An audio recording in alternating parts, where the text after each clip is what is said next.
আচ্ছা আপনি কি কাম করেন?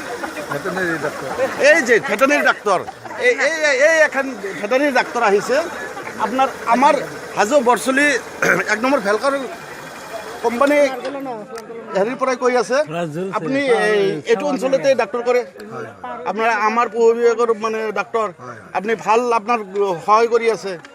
আচ্ছা আমাৰ এখেতে এই যে সাংবাদিক নেকি এই যে চাওক আমাৰ এই ডাক্তাৰজন ৰাতিপুৱা 6:30 7টাত আহে গধূলি 7টা বজাত ইয়াৰ পৰা যায় তেনেহ'লে আমাৰ অঞ্চলটো কিমান উন্নত হৈ আছে? বহুত উন্নত হৈছে। গাই গৰু যিমান পালে ইমান ডাক্তৰৰ হেৰি অভাৱ নাই। আচ্ছা আপুনি এতিয়া ঘৰত যাব? আচ্ছা এই যে দলংখন বিষয়ে কৈছোঁ আপোনাৰ এই দলংখনৰ আপোনাৰ সুবিধা হৈছে না? সুবিধা হৈছে।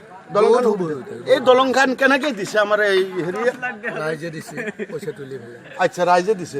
এই দলংখন ব্যক্তিগত মানুহে ৰাইজৰ সুবিধাৰ কাৰণে দিছে।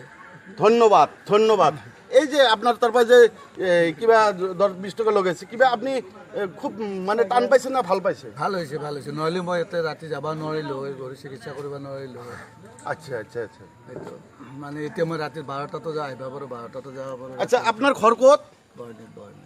আচ্ছা এই যে আমাৰ বৰ্ণিৰ পৰাই 1 নম্বৰ ভেলকাৰ গাঁৱত আহি পেলাই আমাৰ এই গৰু চিকিৎসা কৰি আছে মানে ভাল কথা, উন্নতৰ কথা। এনেকুৱা আমি ভাবোঁ কি এনেকুৱা আমাৰ অঞ্চলটো উন্নত হ'লে ডাক্তৰ যদি আৰু আহে মানুহৰ ডাক্তৰ আৰু কিবা ডাক্তৰ আহে যদি তেনেহ'লে আমাৰ নিশ্চয় ভাল হ'ব, গাঁওখনৰ ভাল হ'ব, উন্নতি হ'ব। আপুনি কামনাটো ভাল কৰে। মই কোম্পানী কেমেৰা পাৰ্চনৰ পৰাই আপোনালোকে ৰাইজক দেখাই আছোঁ। আপোনালোকে সদায় চিন্তা কৰিব বাবা আপুনি